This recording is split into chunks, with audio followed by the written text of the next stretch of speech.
Welcome to Revenge of the Drive-In, the podcast where we watch, explore, and review two movies randomly selected from a list of over 2,000.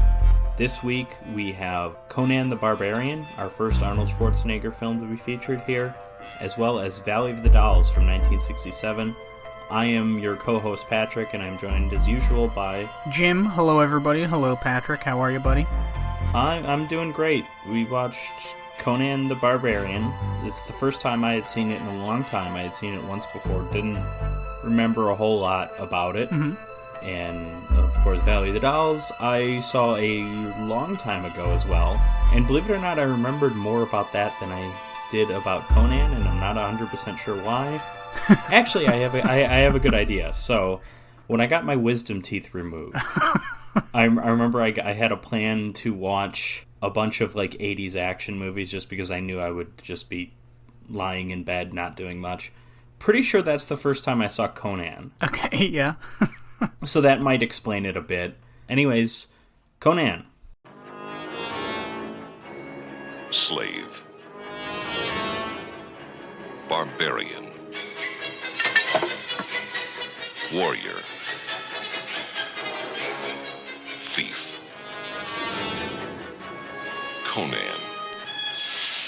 This is a movie that I have also seen before, years and years and years ago. I think every boy, every guy, probably sees this movie once when they're a kid and it's on television. Well, not me. I wasn't a child when I got my wisdom teeth removed. I was like 18, 17, 20. I saw this when I was about 13, and I remember loving it, and this time around, not so much. Conan the Barbarian, not Conan the late night show host, came out in 1982, directed by, I don't even know if I'm pronouncing his name correctly, John Milius? I assume so. The screenwriter or maybe co-screenwriter of Apocalypse Now.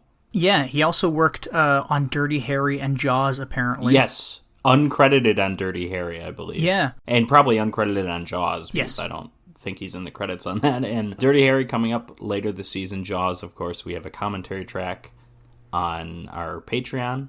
Yeah, he also wrote and directed Red Dawn. Yeah, is that the movie about the Russians invading small town Patrick Swayzeville or whatever? Yeah. Yes, I believe so. I've only seen Red Dawn once, and that was years ago in high school. This movie, Conan the Barbarian, was written by Milius and Oliver Stone, who I looked Oliver Stone up. Fair amount of credits, but nothing super noteworthy, I guess. What? Are you kidding? And the Oscar goes to...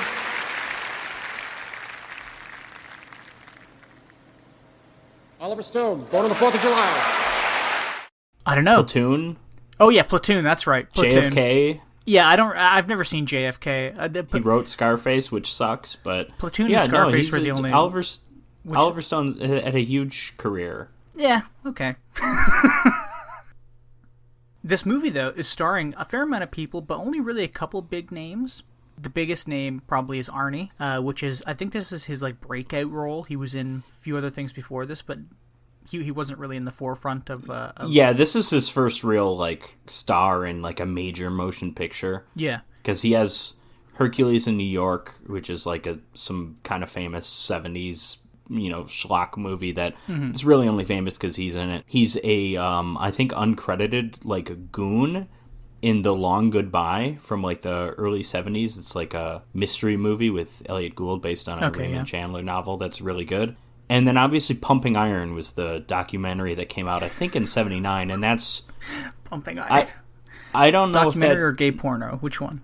It's a classic documentary. It's one of the greatest documentaries ever. It's about his weightlifting career, bodybuilding career, and it was, I think, a fairly popular film at the time. I don't know if it really made Arnold a household name, but it was, his name was out there. He was like Mr. Universe, right, or something. Yeah, he was bound to break out at some point in sort of the mainstream, but this is probably the film that did it.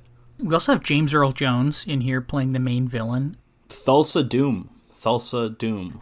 Although I read, so Conan is a comic book series, right? I assume it is now. I think it was like... No, it was then, because I was reading up a little bit about Thulsa Doom, and apparently his character differs greatly in the comics, so, this was the Mandarin of its day, there was probably some Conan fans really upset about how they portrayed this character, or maybe they weren't because people treated comic books like comic books back then and not like higher literature and stuff. But the thing is, because there's a lot of stuff about snakes and everything, and he turns into a snake, which is awesome. Yeah, that's pretty cool. I think in the comics, like, his face was a snake. He had like a snake face or something, maybe a skeleton face. So they took the name of Thulsa Doom, but apparently the character more closely resembles some other Conan villain, and I couldn't tell you anything about this because it's just a Wikipedia dive last night, so yeah. 2 nights ago. So I mean, I don't know much about it. I think he's a good villain in this movie. I think so. James Earl Jones, fantastic actor. This is our first movie with him. Not our first movie with a member of the Earl Jones family, though. If you remember, the father of James Earl Jones has a very small part in Sleepaway Camp. Well, we do have a returning actor in this movie who has been on the podcast before. We haven't had guests. No. Actors, who has been an episode. No, who is it? It's Max von Sydow as King Osric. Oh, that's right. Yeah, from Strange Brew. Yeah. Yeah, that's right. Yeah, he has his really small part in this. I expected the movie to go back to him, and it just never did. This movie, I really didn't like it, if I'm honest, but it's kind of like, again, this is Sword and Sorcery. This is our second Sword and Sorcery. The first one was Deathstalker, which I enjoyed a lot more than Conan the Barbarian. Jesus. I genuinely... Just listen to yourself for a second. I know, I'm listening. I'm sticking to my guns. Like, Deathstalker's ripping off Conan. Conan is an original film. It's based on but something Deathstalker that exists, does it so much better and so much more entertainingly. Yeah. No, we are strongly opposed here. This is... Patrick, if you'd asked me about 15 years ago what I thought about this movie, I would have said this is one of the greatest movies ever made. Today, okay, and see, I'm not there. I'm not that far in the pro Conan camp, but pro Conan. I'm yeah. far. I know you're more pro... Jay Leno. I get it. Listen, Andy Richter sucks. He's annoying, but like Conan, there's a lot to like here. Okay, well, with that, let's get into it. Out of an age undreamed of comes the most incredible adventurer of all. The man they call Conan the Barbarian. Coming to a theater near you from Universal Pictures. The movie opens up with a quote from Nietzsche, I believe, isn't it? Isn't something like that, which does not kill us makes us stronger, which I didn't even know was one of his quotes. Yeah, I didn't know he was a philosopher. I just knew him as the linebacker for the 1960s Vince Lombardi Packers. I think I've made that joke before on Probably. here because there's Ray Nitschke was the linebacker, and there's just a, I don't know, you don't come across that type of name too often, No. so you got to take advantage of it. The first 30 minutes of this movie is the story of how Conan became a tough badass. So we have a very kind of like Lord of the Rings-esque opening, even though this where he's talking to his dad. Is that a Lord of the Rings type scene? Listen, it's all the smithing going on in the beginning. Conan's dad is a blacksmith. He's making a sword, and he's smithing this beautiful weapon. Coincidentally, his last name, the actor, is Smith. It's William Smith, I believe. Is it really? Not to be confused with Will Smith. I want to point out this actor because, first of all, he's got the big beard, and he looks exactly like Neil Breen in Twisted Pair when he has the fake beard. Yeah. But also, William Smith, I guess he's like a character actor, but I've seen him in some things, and like some things not too long after. Apparently, he's in Red Dawn, and he's in Rumblefish, which is the I think S.E. Hinton novel, just like The Outsiders. But not even long after this, he's completely normal in this movie. It's not a big role, but he has like a little speech talking to Conan. It's kind of like The Lion King, like the father-son talk. Of course, James Earl Jones is the father in that. Mm-hmm. This guy's in Get Even, or Get Even, who is also known as Champagne and Bullets, also known as Road to Revenge. It's one of those movies. Mm-hmm. But he's the villain in that movie. He's Normad. But I don't know what happened to him at some point. His voice, just like, this dude must have been a huge chain smoker or something. You don't notice it in this movie, but like, he just looks and sounds awful in that movie. He's like Michael Madsen in the later Tarantino movies, like, where it's just like uncomfortable even just to hear him talk. Yeah. So yeah, I wanted to draw attention to that because he's like not terrible in this movie. Yeah, it's weird. You know what? I know somebody who does a lot of cocaine, allegedly, and their voice is doing the same thing. So I think it's probably cocaine and smoking. It's a combination of those two. Really let's not speculate on this dead actor because we really don't know. But I mean, he just sounds awful in the other movies I've seen him in. So after Conan's dad makes this sword, he gives it to Conan on top of this mountain. And he makes the point saying, like, you can't trust anything in life. The only thing you can trust is steel. Follow this steel, live by the steel. The steel will guide you, sort of thing. Yeah, there's like the riddle of steel or yeah. whatever. There's that thing. Well, sometime later, Conan's village is attacked by a band of barbarous peoples led by James Earl Jones. No, these are the civilized people, though. The barbarous people are the ones being attacked here. Oh, I guess you're right. He's Conan the Barbarian. He's not Conan, he who fights barbarians. Well, he's kind of both. But these people have like a symbol that they're marching under, which is like one snake with two heads under a black sun or something. Yeah. I can't describe it. You have to see the movie. The internet exists. You don't have to see the movie. But... And apparently you would suggest not to. No, that's not true. I think everybody should watch this movie. It's not as great as I remember. So James Earl Jones leads all these people into Conan's village, and they just kind of start indiscriminately slaughtering everybody. Not the children, though. Only the men and women, like all the adults. There's some really cool shots. Like, everything... people are being killed left and right, but then, like, a guy riding a horse crashes through somebody's hut, and then... Oh, that was awesome. It was awesome. And then they just start lighting everything on fire, which is pretty cool.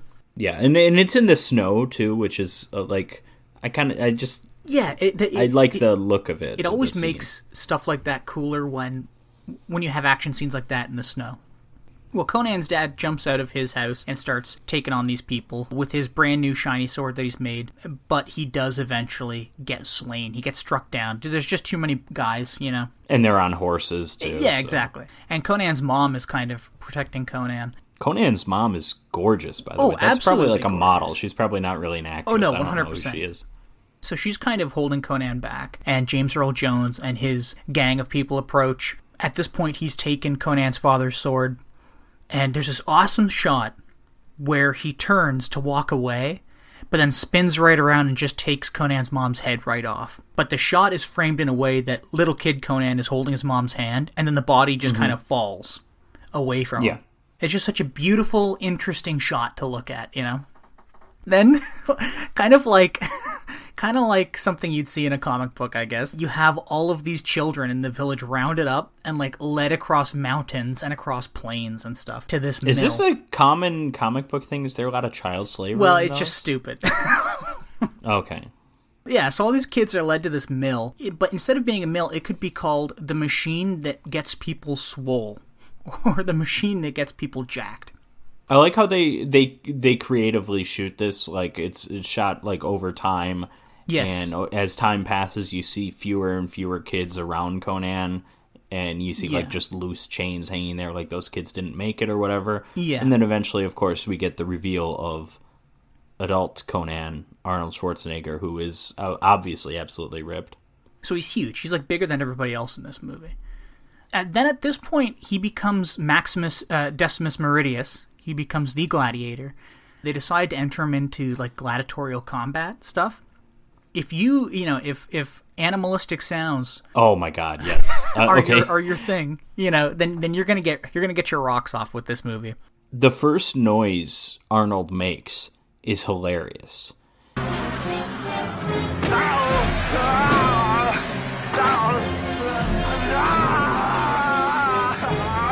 Yeah, Arnold has that great grunt or whatever. It's funny because it's like, it's probably most famous in Total Recall when he's like on the surface of Mars and his eyes are, exploding or whatever. Like, but he's and it's always funny. And you know why it's funny? It's like it's nobody else when they're just like doing random like yelling noises.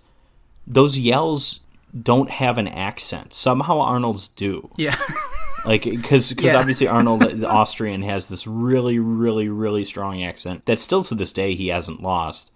And somehow these noises sound like they have the Arnold accent. It's amazing. It's always funny. And the fact that he doesn't say a line before he's finally in that gladiatorial arena, and he's just like, ah, when the guy just jumps on him. It's fantastic. I've written down what his first line is in this movie, what Conan as a character's first line is, and I don't know if you remember it, but I'll read it to you in a minute. Yeah, it's still a ways off. Yeah, yeah, it's still like 10 minutes because from he now. eventually gets like he gets studded out to this random woman. He still hasn't said anything at that point. Yeah, well, he's like won all these gladiatorial matches. Exactly. He's such a good gladiator that they decided to take him to the East, where he's studded out to women, and where he's like reading poetry and philosophy, apparently, and this is where he learns to read and write. So he's not Which he's isn't not at a dumb all barbarian. important. Exactly. Yeah, but that's also not, it doesn't come back. And I like how we say he's studded out. I think they describe it as he learns to love or something like that, and by love, what they mean is rape women, afraid women who are put into like bamboo and concrete cages with him. While everybody's watching, too. It's really kind of, it's dehumanizing in the way that would be when in any kind of thing with slavery. I actually like how they depict that. Mm-hmm. It feels very kind of realistic. Obviously this is a fantasy movie. This isn't, but they still have like some attention to detail that makes it resemble kind of Western history, I guess. Yeah, yeah. So this is kind of where his first speaking line comes up. Arnold and all of these like Eastern peoples who've been teaching him how to like sword fight and everything are sitting around and they're talking about something like the meaning of life, or they ask, like, what is the meaning of life? Conan, what is best in life? To crush your enemies, see them driven before you, and to hear the lamentation of your women. Yeah, that's right. That's his first line. It's the best line in the movie, probably. It's one of the few he says that I can understand. There's like a couple times where he's like talking about whatever god he believes in, and I genuinely have no idea what he says. Yeah, Crom.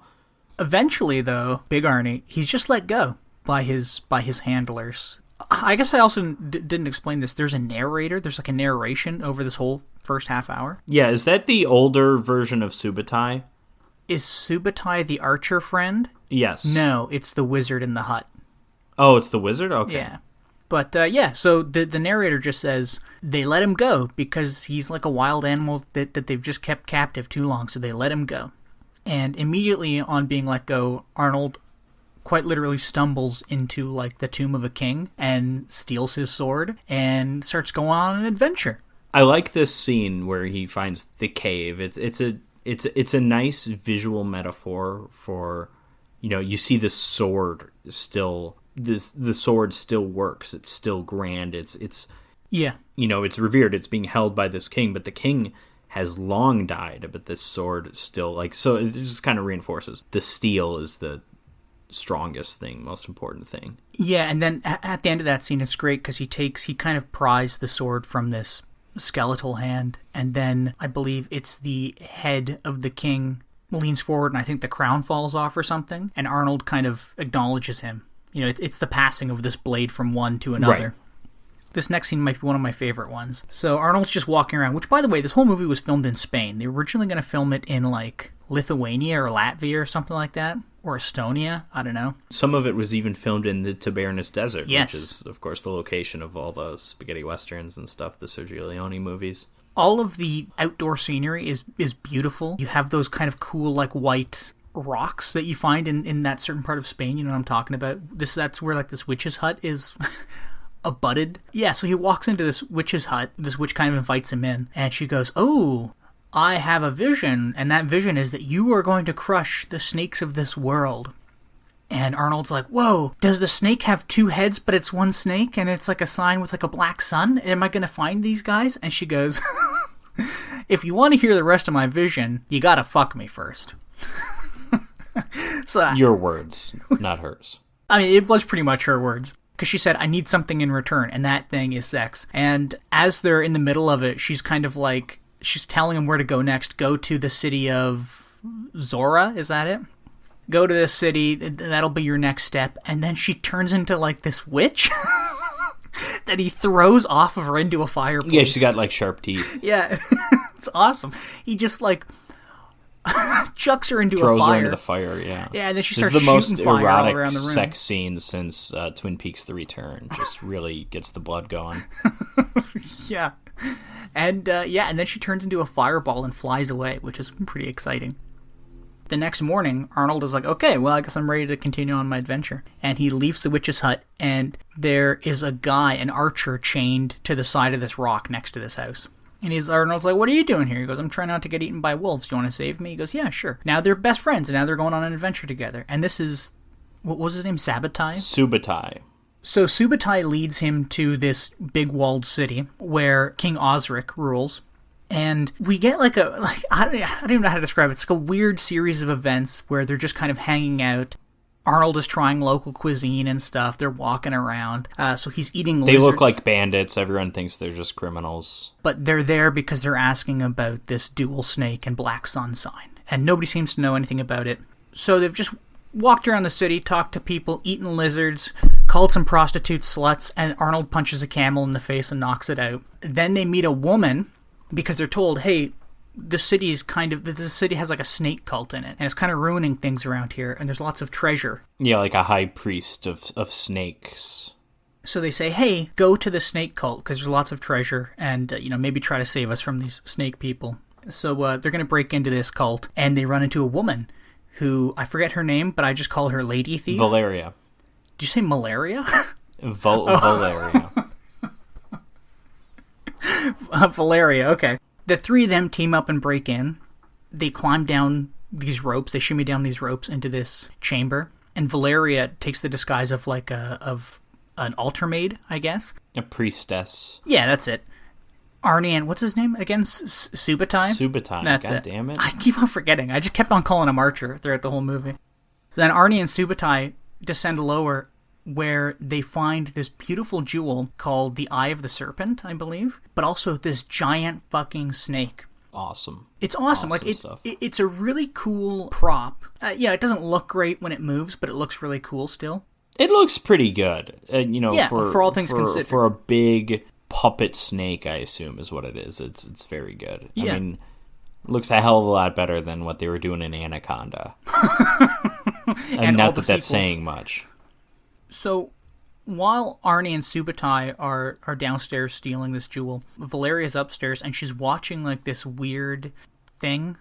Patrick, I'm losing my mind today. Ritual, thank you. Where this woman is going to throw herself into this pit and be eaten by this snake. But as Arnie's stealing this jewel, the snake wakes up and starts to fight him, and he just lops its head off after stabbing it 2 or 3 times through the head. And Subutai shoots it with an arrow, and then this woman, jumps into the pit and realizes that the snake is dead, and she probably broke her legs. She starts screaming, and that's when everybody in this cult realizes something's up.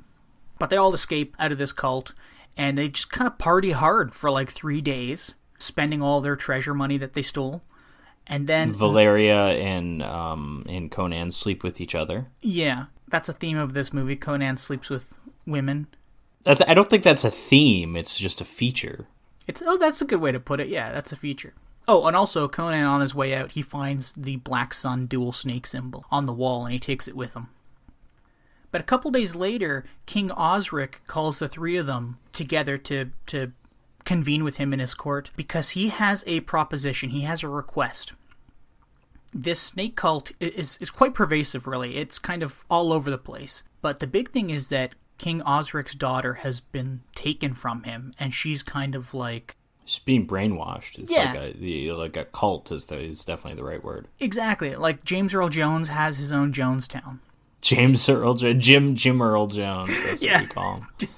Yeah, so it's like a big problem, and he's talking about how in his own kingdom, in his own city, a kid stabbed his father through the heart with this serpent blade. And he's like, is there one waiting for me? I need you to save my daughter, bring her back to me. You can have all the jewels you want. Here, take a bunch of rubies that I'm going to throw in some cups. You can take as many as you want. Just promise to get my daughter back. So Conan wants to do this mainly because he wants to get revenge for the murder of all of his peoples.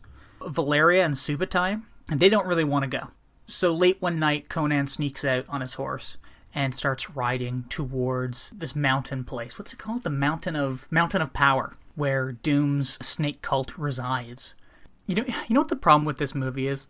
Lots of things happen, but they also don't happen. You know what I mean? Like, it's a 2-hour-long movie. That's what I would use to describe Valley of the Dolls. Well, that too. Because 90% of the plot happens off screen in that movie. See, the problem is all of the plot in this movie happens on screen.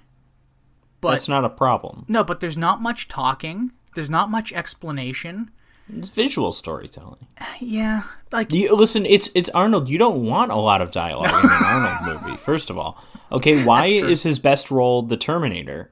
Because he barely says anything. Like Arnold is very limited as an actor. I guess you're right, but it's funny that in like Valley of the Dolls, in like the first 15 minutes, you have more dialogue probably than in the whole entirety of Conan. Do you think there should have been more narration in this movie? Because the narration, it feels like it kind of comes and goes. Up to the point where Conan leaves for the Mountain of Power, we still have the narrator, who it turns out is this old wizard that Conan meets right before he gets to played by Mako. Yeah, who I don't even know who Mako is. He's a guy. I know he's in the second Conan movie. He's like somebody. He's famous enough to go by one name. Okay, he's in the Madonna Oprah category of people, right?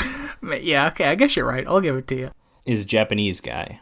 But you're right. The narration kind of comes and goes. Like, it's there for the first 30 odd minutes, and then afterwards it just kind of comes and goes up until you meet Mako the wizard, and then the story just kind of continues and then ends with no more narration because now you've met the narrator, really.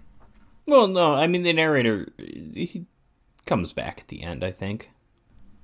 Yeah, about how right before the Conan, title. Yeah, whatever. So anyways, Conan sets off to the Mountain of Power, and he runs into Wizard Man. Who doesn't really leave much of an impression the first time we meet him, I don't think. No, he's like living in a hut in the grounds, I guess you could call it, of like an old kingdom or something. He's living amongst skeletons, like horse skeletons, which are kind of cool. They're all still like standing there propped up. Yeah, he just kind of exists. Yeah, and usually in a movie like this, Conan meets this old wise man. Usually he's going to like provide some kind of wisdom or something to help him defeat his enemies, and he really doesn't here. He kind of does that later a little bit. I mean, not so much wisdom, but he becomes important later. Yeah, here he just kind of says, "Oh, I will point you in the exact direction of the Mountain of Power. Just be careful when you get there." Yeah, not a whole lot. Not anything a GPS couldn't do. Yeah, exactly. Well, Conan gets to the Mountain of Power, and there's like a bunch of worshippers there. At one point, they all have to disrobe and put on like these worshipping garments, but Conan, who starts talking to a possibly gay priest, pulls him aside and knocks him out to put on his priest clothes so he can infiltrate the cult. And the reason I say he's possibly gay is because Conan says, "I don't want to take my clothes off," and the guy kind of like parts Conan's clothing and he goes, "But why? You're so full and filled out, and you should be proud of your body." That's, you say possibly gay. That's just body positivity there. I guess you're right. Okay, we'll spin it that way. Conan is then this kind of like awful priest where he's just like waving to people. And they find him out right away. Oh, right away. Like, well, the disguise does not work. No, and he gives like his serpent medallion thing that he pulled off the wall to one of James Earl Jones's buddies, and they're immediately like, "Oh, this guy's an idiot and he's not a priest." So they capture him immediately and haul him to a different area to I guess like await judgment from James Earl Jones. This is kind of a great scene because, again, James Earl Jones is a pretty good actor, and he's really carrying this second half of the movie. And every line that he's saying, you believe that he is like this 1,000-year-old ancient being, and you genuinely believe that he could be the leader of a cult, that could, like these evil people who are doing bad things or whatever, right? Conan, he's pretty roughed up, and he says, "Look, I don't like you. I came here to kill you to get revenge for my people that you slaughtered, but also to get my dad's sword back." And James Earl Jones just kind of scoffs, and he's like, "Oh, that must have been years ago when I was still into steel." And now he's all about the power of flesh. I love how he demonstrates this. This is really neat. Like, it's so good. Like, this scene is so amazing. And he says, "Watch this." And he just points up to a rock, and there's a bunch of worshippers standing there, and he says, "You come here, come, he points to a woman, and she just jumps off the rock, and this thing's like 100 feet tall. And she crashes through this wooden floor, and she's laying there dead. And he said, see, look at this. This is the power of flesh. Steel is nothing. Look what the body can do. Look what the mind can do. This is the power of flesh. Nothing is stronger than flesh. And he's kind of holding up his arms. It's like, look. We're done with Conan. He says, look, guys, crucify him. So all the henchmen drag Conan out to the desert and crucify him to like this giant tree that's covered in vultures. We don't know how long he's laying there for, but we get these great shots of like vultures actually picking away at his skin. And he looks pretty dead. But then he manages to grab a vulture by the neck with his teeth, and he breaks the vulture's neck, which is a pretty badass thing to do. But just as it looks like Arnold's going to die in the desert, oh no, what's his name again? Subutai runs up and saves him. And Subutai and Valeria, they take him back to the wizard, who they're like, I want you to save Arnie. He's got to get revenge. He's got to do this, whatever. We've got to save this princess. You got to save him. And the wizard says, sure, I can save him. And there's a great scene where he's like painting words all over Arnie's body, which looks really cool. It's like very kind of pagan, ritualistic. I like that. It's very Japanese mysticism. There's a movie called Kwaidan from the 60s. It's like a Japanese like ghost story anthology thing, and then the famous image from that movie is just a guy covered in like tattoos like this. It looks very similar to that. I don't know if Mako's in that. He probably isn't, but maybe. Isn't that the name of a shark, a Mako shark? Yes. What a I'm cool not even name. sure it's I have a feeling it's probably supposed to be pronounced Mako, but I have no idea. I'm saying Mako because that's what I've always called the shark. Yeah. It's a windshield replacement company too, isn't it? Is it? I don't know. Yeah, there's like some car repair Mako thing. Maybe it's a thing in Wisconsin. Hey, Sharon Tate's from Wisconsin in Valley of the Dolls. Did you catch that? No, I didn't actually, but that's great. she has a call from Milwaukee, and when she talks to her mother, and it's like, oh yeah, Sharon Tate. Yeah, she's from Milwaukee. That's great. Conan gets painted up and then left in the desert to kind of to let the spirits deal with him. And the wizard has this great bit where he says the spirits are going to come tonight for him. They're going to try to take him. And if they don't take him, they're going to demand that we give something else. So night falls, a storm rolls in, and this weird mist surrounds Conan, and he's lifted off the ground. And they've like tied him to a rope so he doesn't just float away, I guess. And Valeria rushes in. And she starts pushing this mist back, but this mist forms into, like, figures. And she's fighting with them, and they're fighting with her, and she's trying to hold Conan down. And eventually she wins. She wins out, and Conan wakes up in her arms, and it's very kind of, like, loving thing. The next step, though, Conan wakes up and immediately goes, oh, man, I feel great. When are we going to get this princess back, and when am I going to get to kill James Earl Jones? So I think it's the wizard who tells them that there's a gorge behind the mountain where this cult is that has like lots of caves that have entrances to the place where the cult hangs out. So they immediately go there and they sneak into a cave and find like this room full of like bodies hanging on racks and stuff like that, and these guys carrying this weird soup-like liquid. The room immediately beyond this room is like an orgy pleasure room. The best way I can describe it is it looks like a giant fountain in the center of the room without any water running, and it's just full of people having sex and drinking. It's just very Caligula. Not a lot of nudity, but it reminiscent of those grand old Roman orgies that we all know so much about. They also see that James Earl Jones is sitting at kind of like up a staircase above this orgy with the princess that they're there to save. And we get close-ups of his face, which is just, it's clearly makeup, and it's like just slowly changing. It's becoming a snake. Yeah, exactly. Yeah, his arms get pulled into his coat, to his robes, and he just turns into like this giant python, and then starts slithering away into a hole in the wall, which is great. The trio, they don't really have a plan. I guess their plan is to just wing it, because they walk in and they start grabbing candles very sneakily, and they start lighting curtains around the room on fire. Yeah, Arnold lights the place on fire. Subutai kind of holds back for a bit until the real fighting starts, and Valeria is the one that initiates the fighting. Yeah. Or actually, no, I think it is Subutai. Yeah, I think Subutai hits the guy behind the pot. That guy, he like taps him on the shoulder, and then he turns, and then he kills him. And then Valeria beheads a guy, which is awesome. Yeah, and then Arnold's just running around slicing people up, which all looks great. Like, all the blood effects in this movie is great, because it's not like a lot of sprayage, but there's a lot of blood when somebody gets hit, and I like that. Yeah, this is a really violent movie. I'm just picturing... I mean, I know there was a remake to this movie, like a Conan reboot that I didn't see, but, like, just a sword and sorcery movie coming out in the 21st century. Like, there were some Hercules movies. I think there was a Hercules movie with, like, The Rock and stuff, and it's like, those are all like PG-13 movies. It's nice to see this kind of thing delivering on the blood and gore.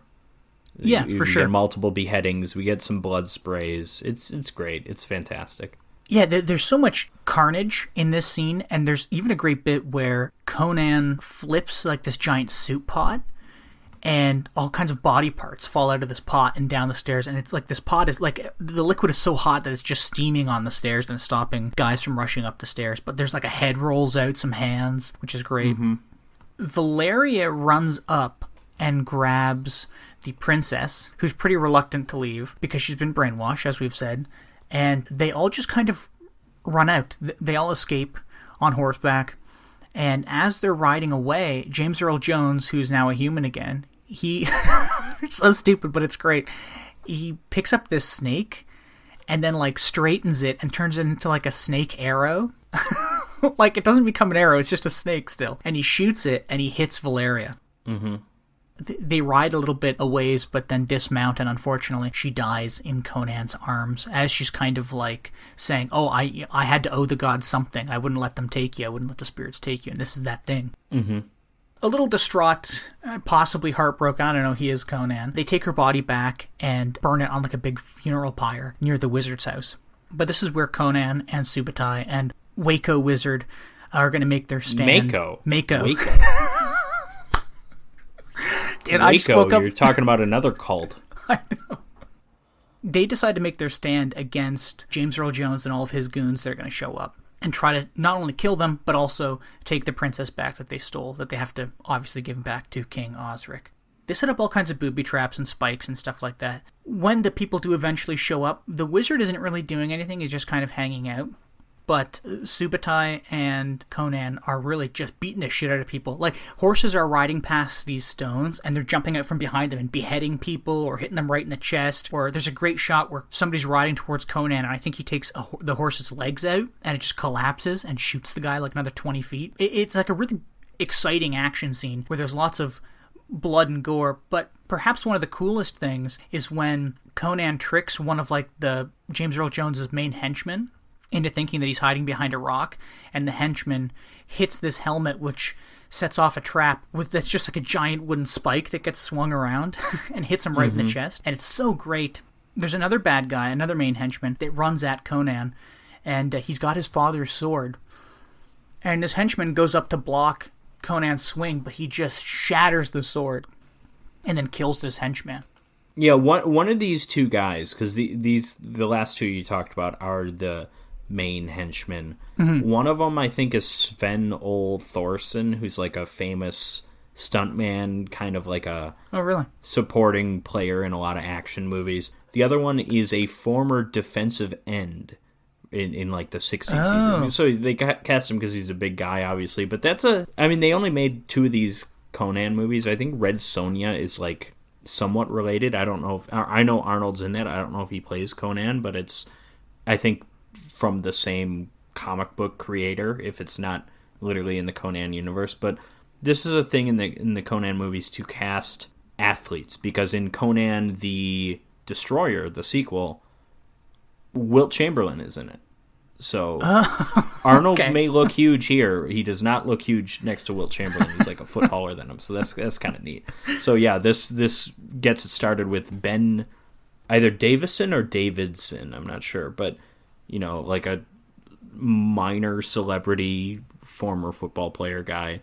You know, honestly, like, if they're going to make a bunch of sword and sorcery movies, let's say in the next 10 odd years, that's all they should do. They should just hire like bodybuilders and athletes who could like do their own stunts. Rudy too, Gobert. Maybe. Yeah.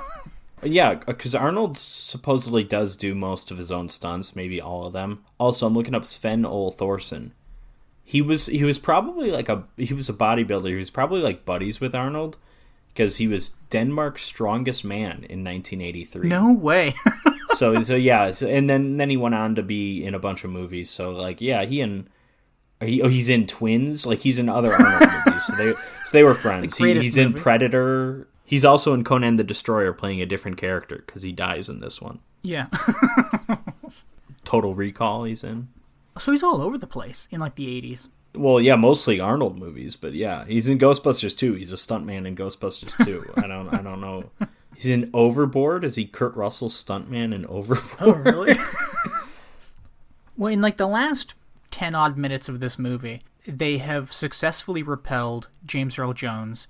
And he's left. They've killed all of his men, so he's left to go back to his cult. And Conan shows up that night when James Earl Jones is addressing his peoples. Yeah, he's giving a classic, just evil speech. Yeah, he's about to get everybody to drink the Kool-Aid. Saruman speaking to the Uruk-hai kind of thing, because he's like above them. It's yeah. Visually reminiscent of something like that. Well, and also, before I get to the end of this movie, I should say that all of the sets in this movie are visually interesting. Like there's always something going on. They look neat. Yeah, I think that the highlight is probably the orgy room. Yes, I agree. As a set. But yeah, I think the sets all are awesome, and they're kind of like classical, like sort of. There's Greco-Roman. There's a little Egyptian in this mountain thing. Yeah, it looks great. Ron Cobb was the production designer.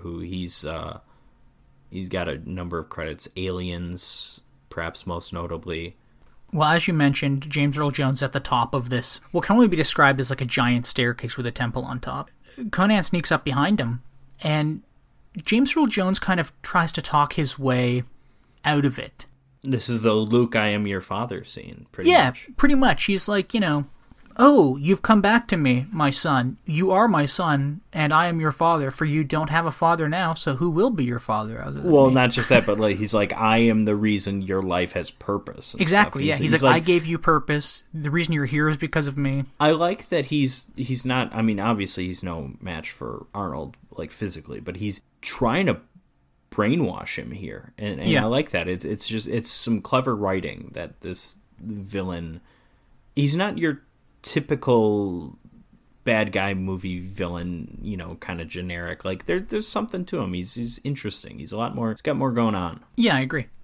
But one of the coolest beheadings, I think, of this movie happens here because Conan isn't buying any of it. He grabs James Earl Jones by the shoulder and just kind of slashes at him at his throat with his broken father's sword. And then he turns him around and slashes at the other side of his neck, effectively decapitating him. And then he just takes his head, grabs it by the hair, and throws it down this staircase towards all these onlookers. Well, first we get the obligatory shot from behind him where he's just holding up the head, which it's great. That is always like the coolest thing. That 100%. Type of shot. Yeah. Predator holding up the skull or whatever, it's awesome. It's always so cool. Well, and this looks even more cool because it's at night. There's like 1,000 extras in front of Arnie all holding candles.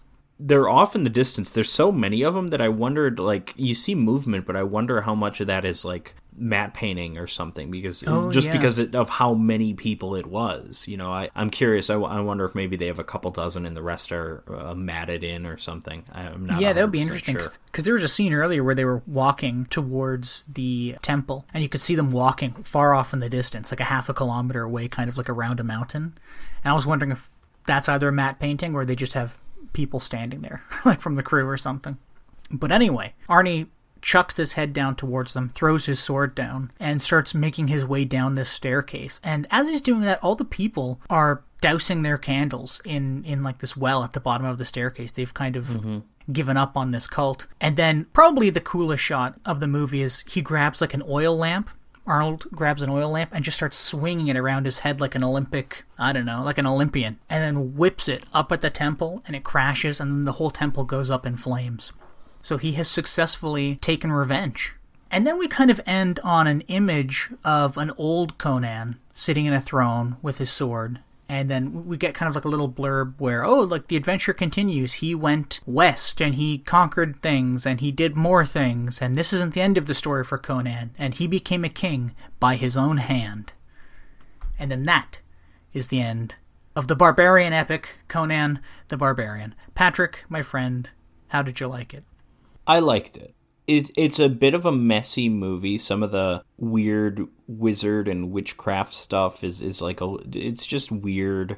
But at the end of the day, you got Arnold kicking ass. This is like other than the Terminator, obviously, this is like the perfect role for him because Arnold can't play every man. He doesn't seem like he's from this earth. He's like a larger than life figure. He needs to play either a killer robot or ancient barbarian of mythic proportion. He could do like a Hercules type thing. Mm-hmm. And so he's great at it. I think James Earl Jones is an excellent villain. I like the production design. I think the action could have been better, but I at least like that they, delivered on the blood and the violence. There's multiple beheadings, which is always appreciated. Yeah, I mean, it's an exciting adventure movie. I liked it quite a bit. Jim, you've already kind of mentioned you don't like it. Tell me why. Well, I'll give it to you that it's an adventure movie. I don't know if it's an exciting adventure movie. I think parts of it are exciting, but I don't think, like, as a whole it's exciting. You know what I mean? Like, I would say something like, to me, personally, one of my favorite of all-time adventure movies is The Lord of the Rings, The Fellowship of the Ring. Okay. Like the stakes are laid out. There's high stakes. They're crossing mountains and going into mines and fighting big creatures. Well, sure. Okay. Yeah. No, but it's Conan the Barbarian. It's not the epic of Lord of the Rings that had no, you're right. But 15 Conan, years of people's heart and soul put into it. Like, it's not that. You're right. But Conan the Barbarian is marketed as this sword and sorcery epic when most of it is like montages of him riding around plains and looking at things and occasionally meeting people. No, it's or you're like walking around a place calling prostitutes sluts, like, stuff like that. Like, the action for me wasn't always super exciting. Like, I thought when they infiltrated... I think the action could have been better. I think the action is one of the weaker aspects of the film. The best action scene was when James Earl Jones's group came to the wizard's house area and they fought. But like stuff when they're infiltrating the cult, like things are just kind of happening and you don't even really know what's going on, and it's almost like the characters don't even really know what's going on. They're just doing things. You know what I mean? Like, you're talking specifically that there's not really like a plan when they go in to steal the princess. Yeah, they're just like, hey, let's go in, and that's it. And I think that's similarly true for when they infiltrate the cult and he ends up stealing the jewel and he fights a giant snake. They don't really have a plan. Like, why does Valeria dress up as a priestess? That's not really important. But Arnold decapitates a giant snake. Like, I'll take it. Cool. I'll take a somewhat directionless scene if we get that kind of payoff. Yeah, or like there are things throughout the movie that seem super relevant, but then are just not relevant whatsoever. Like you just said, like Valeria dressing up as a priestess, or when they steal the Eye of the Serpent, like that never comes back. That's only brought up once by James Earl Jones. He's like, oh, you probably gave it to some whore. Ugh, I guess we'll never see it again. It's like, yeah, but what is it? What does it do? There's when Arnold takes the serpent crest off the wall, and he's like, this is the symbol I'm looking for. He's like walking around showing it to people. When he gets to the cult, he shows it to one of James Earl Jones's guys, who takes it off screen and does whatever with it. We never see it again, but 10 seconds later, Arnold is captured. So it's like, okay. In the last thing, when he takes the symbol, it's like a medallion. We don't need to see that come back. That's how he tracks but how did James they know, Earl Jones. How did they know that Arnold wasn't like a real cleric of this cult or whatever, right? Because James Earl Jones called him out. He's like, there's one among us who is... like, James Earl Jones, how does he convince a woman to jump to her death? Like, he's mind reading, mind control powers. Like, that's how that's fine. I'm fine with that. The characters that you do meet, I just feel like they're barely characters. Like the wizard, like he just exists, right? Or King Osric, he's in the movie for 5 minutes, if that. Well, yeah, but he's just a plot point, really. I do think the supporting characters, Valeria, Subotai, could be better. Yeah, it's just weird that it's a 2-hour long movie, but not much is said, and I said this at the beginning, not much really happens. Like, a lot of things happen, but it feels like it doesn't, if that makes sense. It's such a long fucking movie. No, it does not. But, like... It's not that long. It's 2 hours, 10 minutes. I'm sure you could shorten it to an hour perfect length 30. for I mean, you could, sure. But that's a fine length for a barbarian epic, a sword and sorcery epic movie. With this level of production. If it's a lower budgeted, Roger Corman, Deathstalker, I want that movie shorter for sure. But this movie has enough skill behind it to keep my interest for the full 2 hours. Like I mentioned, there's some of the wizard stuff. It's not really my thing. I'm not really a fantasy person, so I didn't really enjoy that so much. But I'll tell you what kind of person I am. I am a giant snake being decapitated person. Yeah, and I see. Listen, I like the giant snake stuff. And then that also got me thinking: was that giant snake that killed also a person, or was it just a giant snake? I think it's a giant snake, but okay. I mean, you're right. It could have been, but I mean, it's bigger than the James Earl Jones snake. Well, then, also too. Now, would you agree with me on this? The first 30 minutes of the movie, which is like the whole backstory of Arnie, is the most interesting part of the movie.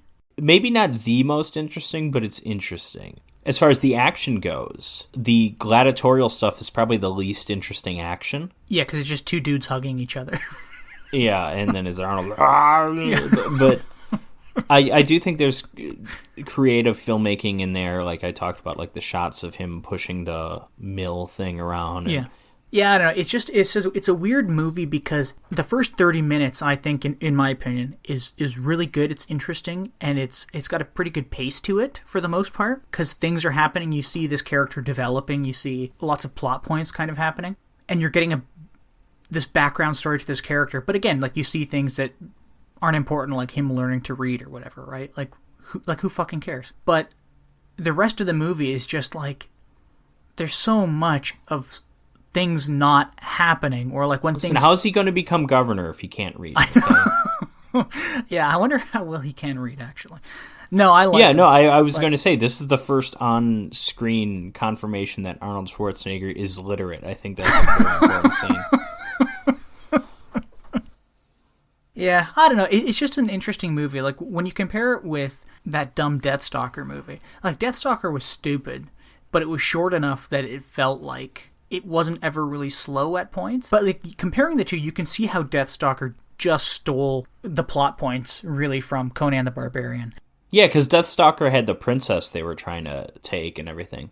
It's just also interesting, though, when you look at a list, and I mean, I've found this list on Wikipedia, so forgive me, but when you look at a list of like sword and sorcery movies made, you have like a couple in the 40s, a couple in the 50s and 60s, then you have maybe like a dozen in the 70s, and then you have like 100 in the 80s, and you have maybe a handful before 1982. Like, sword and sorcery was getting popular, and then you have Conan the Barbarian, which then spawned hundreds of sword and sorcery movies, and then you watch Conan the Barbarian, and you're like, really? This spawned a shit ton of movies, and made a bunch of movies like ape off this? Like, really? Like, when I was a kid, I liked it. I thought it was fun. But as an adult, I'm like, oh my god, it's just so fucking slow. Well, for movies that spawn a bunch of knockoffs, it's not always about the quality. It's a lot of it. So much of it goes into, can we do this cheaply? Because obviously Roger Corman found a way to do it cheaply. I mean, Roger Corman found ways to do Star Wars cheaply too. So I mean, it's any kind of like barbarian wasteland type movie. Like, you can do that. Like, where Conan shines, I think it has the actual production value in the sets and stuff. Mm-hmm. But you can do those types of sets pretty cheap. But, I mean, I think this movie benefits from those not being done cheap. But, you can do castle sets and stuff like that, castles and temples, and it's like, Escape from New York is ripped off a bunch, and it's because you can find a rundown alley and shoot a post-apocalyptic scene in there. I think that Conan is a little bit like that. And also, like, Conan was a pretty big hit. Yeah. And I think, all the other movies, like, oh, we're trying to be as big as Conan, but they just can't because they don't have Arnold. Like, there is... Arnold, he's the selling point of this movie. He can't act, but he is a star. Mm-hmm. And this is really the movie that kind of was, I guess, the first movie to kind of recognize that. And he's the most unconventional movie star in film history, probably. Yeah. But yeah. He's a star. And, like, he does have that star power. Yeah, his dialogue, I mean, he can't deliver a line to save his life. Like, I did mention some of his dialogue. Like, I genuinely didn't know what he was saying. Yeah, like when he's talking to Subutai about the god that he... From laps with your four winds. Laps from his mountain. Yeah, but whatever. Like, there's something about Arnold. It's not just his body. He has a charisma. Yeah, I agree. Well, from one slow movie to another, well, in my opinion, slow movie, to another definitely slow movie. How about you take it away, Patrick? Gotta get off, gonna get... Now, the motion picture that shows what America's all-time #1 bestseller first put into words. Gotta get hold, gonna get... Need to... I wasn't much of a man living with you, Neely, but that's over. I'm straightened out now. With that little whore! That little whore makes me feel 9 feet tall. Dolls, the instant turn-on. For instant love. Instant excitement. Ultimate hell. Neely O'Hara! All right, so Valley of the Dolls is based on a best-selling novel. This is kind of an unusual film for us to be covering because it's, we've generally done genre movies. We've done horror, we've done action, sci-fi. Like Sharon Tate's character in Valley of the Dolls, we've dabbled in French softcore erotic films. But Valley of the Dolls, it's a social issue drama. I don't know how many of these movies are on our list. But the reason it's on the list is because it's a little... it's the 60s, it's drugs. It's not like a hippie movement type movie at all. But it has a little bit of that with the drugs and everything. And also... It's also kind of like a feminist sort of movement movie. For sure. I mean, that is not why it's on the list. I was explaining why it's on the list. But no, it is. And then also, like, there's a tiny bit of, like, reefer madness to it where it's like, I don't feel like the filmmakers really understand drugs, and Reefer Madness is literally just a propaganda movie, and it's become a cult classic because it's so terrible. This movie also a bit of a cult classic, also because it's kind of terrible, but it's certainly not the same kind of terrible as like Reefer Madness. But yeah, anyways, and then we've also got this. We've got Sharon Tate, which is fun and exciting, and she didn't make too many movies, and we get to see her die in this one, so... So this is a movie that basically has 3 plots. It's got 3 kind of main character women here. We've got Ann Wells, who's Barbara Parkins, who is an educated woman from New England who moves out to New York to get a job at a law firm where she works as like an assistant to basically a talent lawyer. And that's how she ends up meeting these other characters. Because we also have Neely O'Hara, who is Patty Duke, who is an up-and-coming Broadway star who gets fired from the play she's on because the actual star of the play is worried that she's going to upstage her because she's so talented. And so she ends up doing other things in her career. She becomes a film star. And then we have Jennifer, who is Sharon Tate, who she's, I guess, like a showgirl who eventually her career goes in other ways. And so yeah, these are our 3 main characters. And I think one of the most frustrating things about this movie is that so much happens off screen. I think this friendship, the 3 women as friends, never really translates because we so rarely see all 3 of them on screen at the same time. We see a lot of scenes with 2 of them. Yeah. And then they talk about the other one, but it's so weird how much happens off screen here. Yeah, and you're kind of introduced to the characters pretty quickly. it feels like it just kind of snowballs. Like, as soon as you meet the characters, you're like, oh, these people all know each other now. Oh, they're friends. Okay. Yeah, absolutely. Yeah, because I feel like the bonding, the friendship, like, happened off screen, basically. Yeah.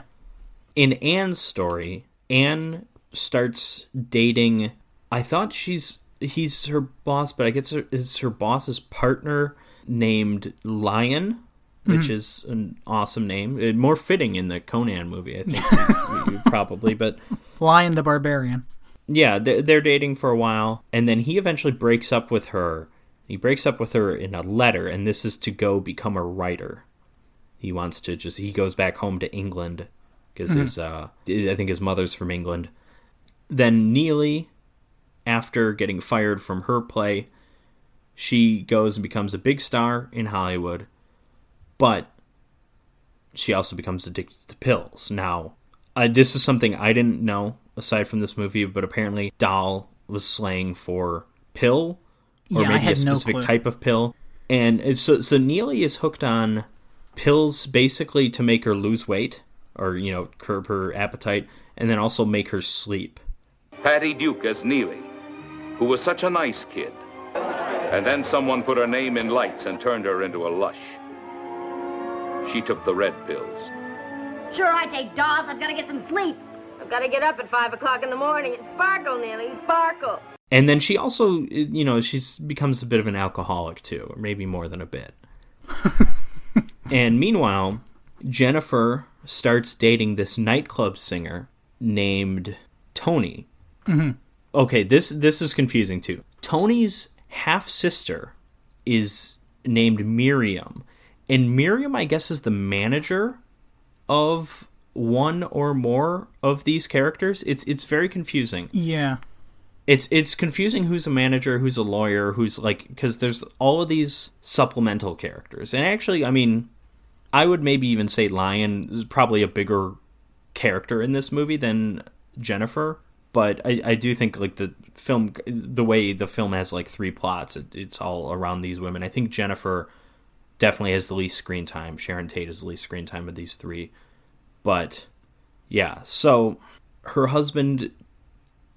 Well, I guess, yeah. First of all, they get married off screen. I should point that out. Because there's this thing about how he's like, oh, yeah, my sister doesn't want me to get married. She thinks it'll hurt my career or something. But then they just get married. And I want to say we learn they get married because of, like, some line that Miriam has, his half-sister, who's played by Lee Grant. Don't Anne and Lion get married off screen?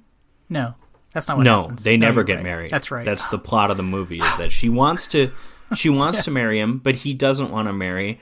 And then later on at the end of the movie, he wants to marry her, but she has learned that that's not a good fit. Yeah, listen, they throw out names and situations like confetti at a parade. There's so much of it. I'm confused even just listening to you, and I've watched the movie 1.5 times.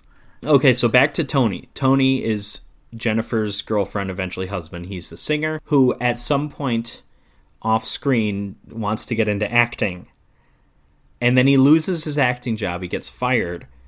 And Jennifer's trying to help him get a job. And she's trying to help him get a job through Neely, of course, who's a big star and can probably do anything. But Neely, at this point, is cycling in her drugs and stuff. And she's kind of avoid them. And anyways, so Tony, not only has he lost his job, but he is also very sick. He collapses a few times and he has to go to a hospital, eventually to a sanitarium, because he has Huntington's disease. Yeah. So he's losing his memory. Of course, we don't really see that. We're told that Jennifer visits him in the hospital and he didn't recognize her or something, but we don't see that. It's really frustrating. You know what this is like? This movie's like an episode of Friends or something. I was never a big fan of Friends, but it's like Friends always referenced things that you didn't see, but that the characters knew. You know what I mean? It's like, well, remember that time that Joey did this? Yeah, I remember that time. Oh, ha, ha, ha. This is like that, where they're like, oh, now this is happening. Oh, God forbid. Next scene. But did you hear that this has happened recently? It's like, Jesus Christ. Show me something. Yeah. I'm getting confused. It's very frustrating storytelling. It reads like a novel. Like, this would make a lot more sense on the written page, I think. You know, I'm sure the book or like a play is on better on than one movie. stage. You know what I mean? Like a single stage, single set play or something. Yeah, it almost reminds me of there's a the novel by Henry James, The Portrait of a Lady. It's one of the greatest novels ever written, also one of the most frustrating ones. Halfway through the novel, it just jumps in time, and so much has happened that we didn't see, but we learn it there. And it's a very stylistic choice.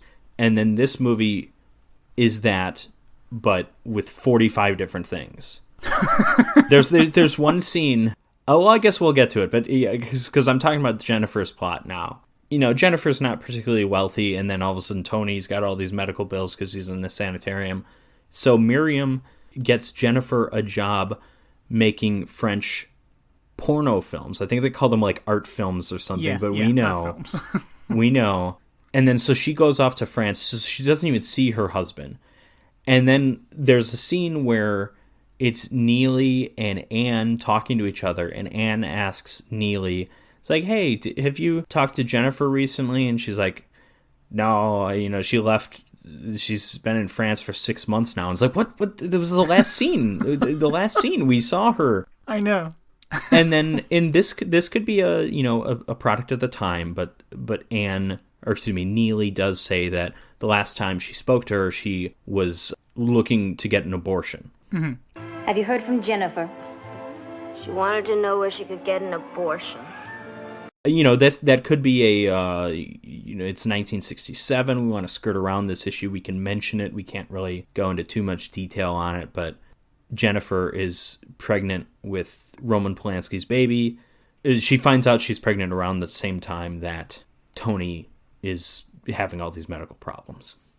So she gets an abortion off screen. And we don't even hear about it until 6 months after it happened, you know? Yeah. Like, what the hell's going on? So Neely just gets worse and worse with her drugs and alcohol. She eventually has an affair with Ted Casablanca, which is a really fun name, yeah.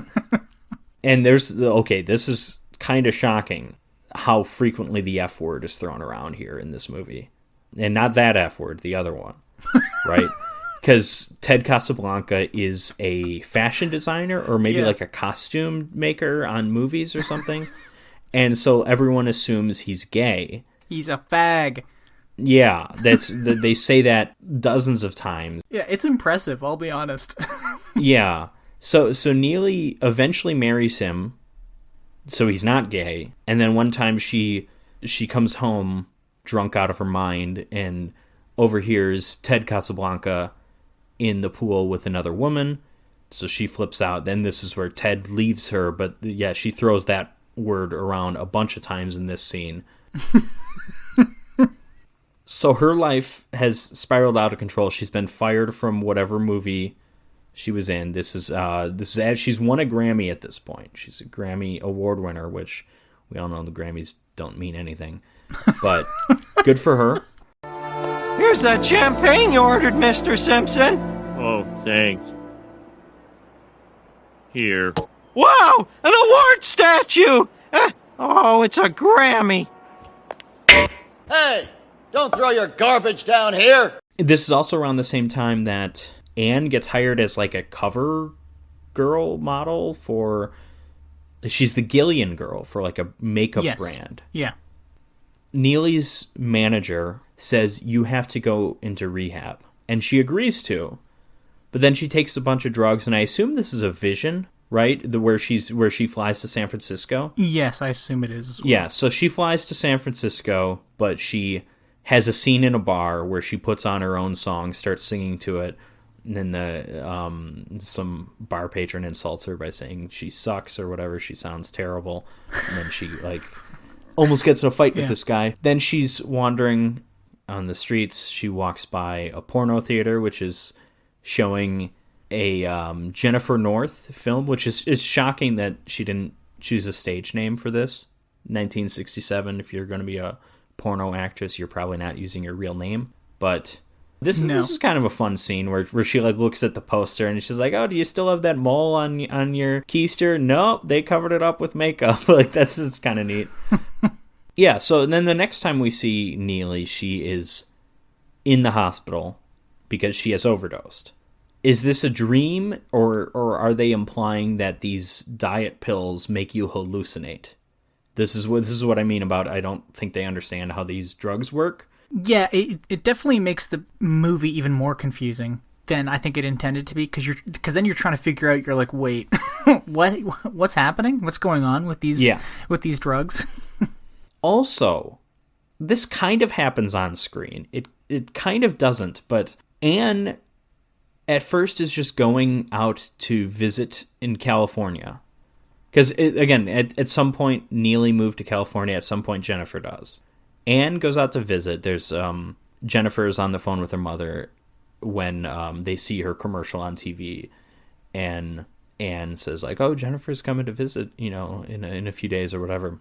She ends up meeting back up with Lion, and they start dating again. Lion is in California for some reason. I don't know. I mean, he's come back. Lived in England. He's lived in New York. I guess he lives in California now. But there's a scene where they're like walking on the beach, and then so that's why it kind of happens on screen where you see the characters reconnect. But when Neely wakes up in the hospital, she agrees to go to a sanitarium. At first, she's like, no, it's a nut house. Like, and then they're like, no, it's the same place Tony's at. And she's like, sure, I'll go. This is an odd scene here, where she's in like the gardens, the outdoor section of the sanitarium. She's talking to her friends Lion and Anne, and she's talking about her experience there. And and then they're kind of showing it there. And at this point, we see that Neely is a lot better. She's acting normal. She's not a crazy psychopath. But then in these like flashbacks or whatever, they show like how bad she was when she first got there. And I'm not sure if this is her. Again, going back to, it's just kind of confusing about like the vision and stuff. I'm not sure if this is really what happened and they're just showing it in flashback, or if she's just like exaggerating the poor treatment there. I think it's the former, because she does appear to have gotten better. Well, and this whole thing is also strange too. I mean, lots of events in the movie, because the passage of time is so non-existent. It's not clear. Yeah. It's just, because I mentioned the consecutive scenes involving Jennifer. We see Jennifer, the next scene they mention her, and they said it was 6 months ago or something. It's like, what? Yeah, so Lion, who I guess is now, or maybe maybe he has been for a while, but he's definitely her agent now, says that she has been offered a lead role in a Broadway play, or probably musical. So she's going to go out to New York. Lion joins her, because he's basically there to just keep her under wraps, let her not get out of control.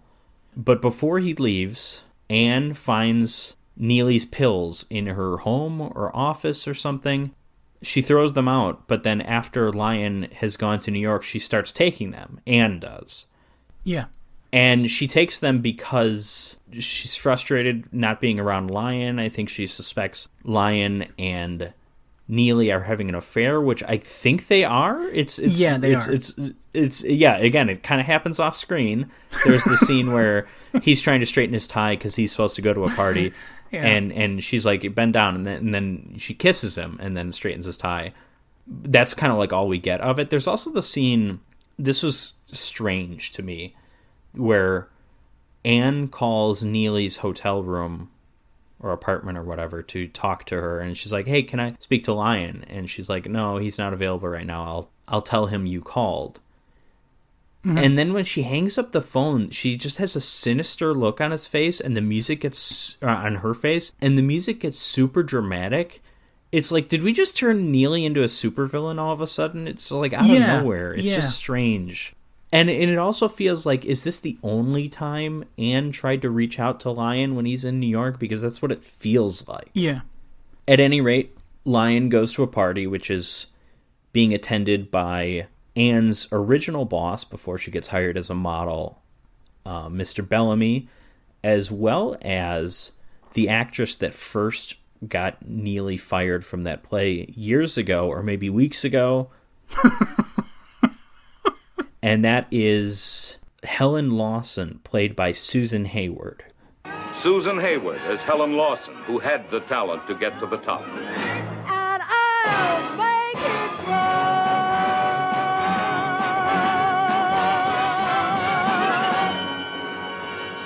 she's basically playing Bette Davis both in real life and in All About Eve, kind of, where she's this older actress who's definitely a bit of a diva and it feels threatened by these younger people, right? So yeah. That's a fun performance by Susan Hayward. She's really only in like 2 scenes, but she's very good.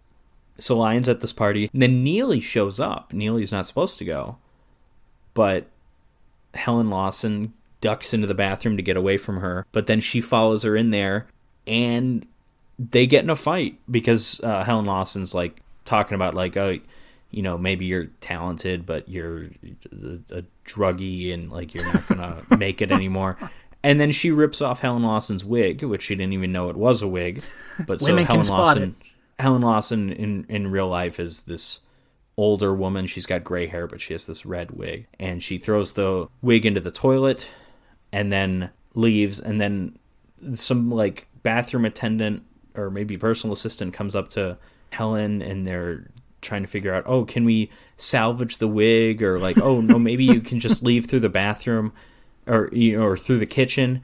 And it's just like all of a sudden the movie's about Helen Lawson. It's really weird. Yeah, it's like this 90 seconds. She's like, it's like her story. Yeah, and then she just like puts on her veil and says like, no, I will leave the way I came in. So it's like, okay, she's choosing to embrace who she really is, her actual age, and she's not trying to hide it. But why? This isn't Helen Lawson's story. Why are we seeing this? Exactly. Yeah. And then the next scene, of course, it's Helen Lawson, it's Mr. Bellamy, and it's Lion, and they're all talking. And I think she warns Lion about Neely, and she's like, oh yeah, she's gonna relapse, like that lady, like, and it's really sad too because she is actually talented, but she's messed up. Yeah. And then so Lion breaks up with her.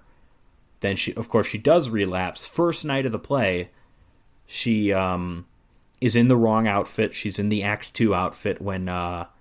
did you recognize the person, the stagehand knocking on her door, by the way? No, I didn't. Who is it? It's Richard Dreyfuss. Oh! No way. I didn't even notice. It's probably his first movie. Wow. And I saw on Wikipedia, it says Richard Dreyfuss, like stagehand or stage manager, uncredited. And I was kind of looking for him in this movie because, there's Broadway stuff early in the movie, and it's like, oh, is he just in the background somewhere? That would be disappointing. But no, he's here, and it's very clearly him. Like it's unmistakable. I think if you just like it, he looks just like how I'm used to looking at him, just a little younger, and he certainly sounds exactly like him. He has a few lines.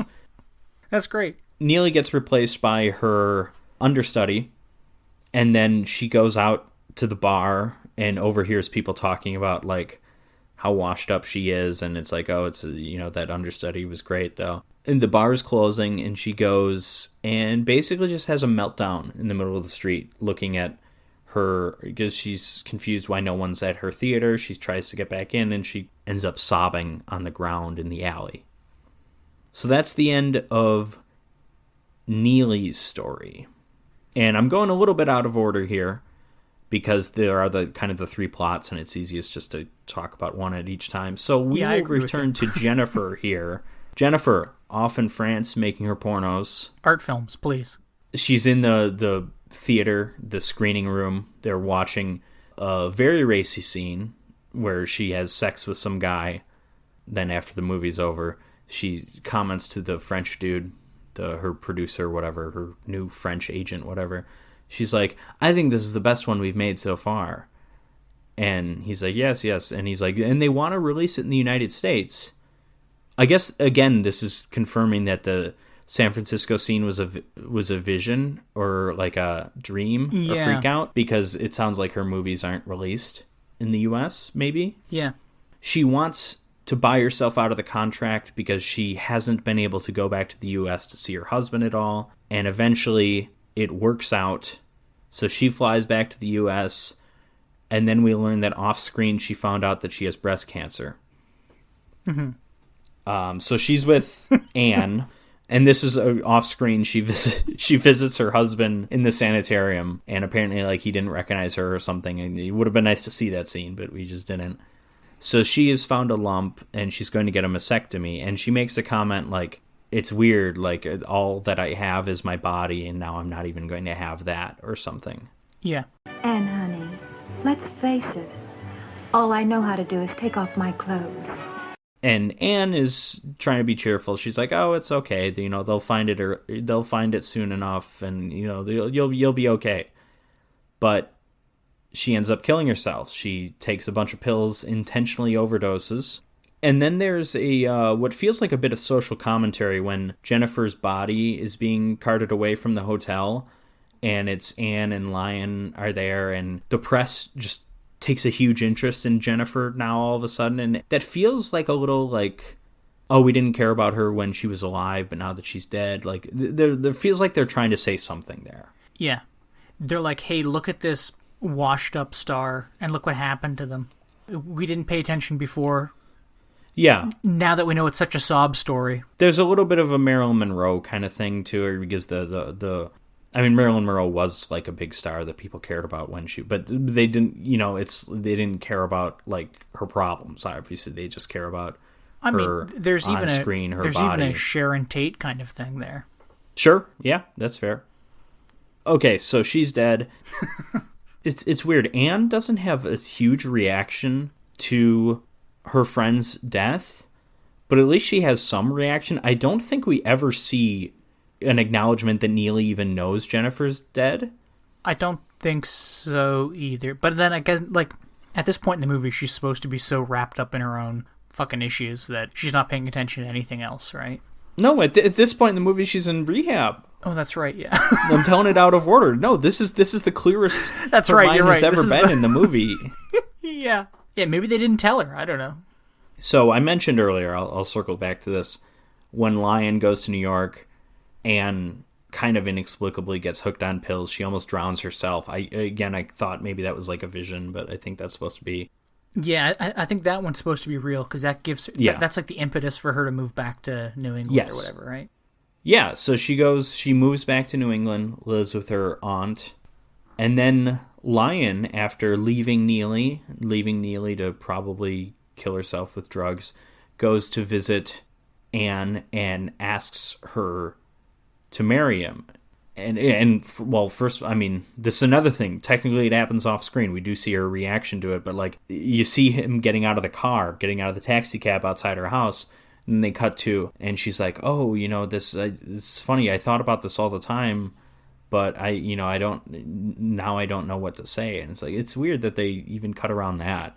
But, yeah. So early in the movie, she wants to get married, but Lion is like the ultimate bachelor playboy type. Yeah, all the women are into him at the office and stuff. And before we even meet him, there's a line, whatever lady kind of hires... Other ladies. He kind of hires Anne and introduces her to Mr. Bellamy. She's like, "Oh, no, there's another guy that works here at the office," and is like, "Oh, he's always got women around the water cooler talking to him, like they're going crazy over him." And then when she first meets Lion, she kind of embarrasses herself, and she's like, "Oh, you're the one with the water cooler," and you know, she's a little.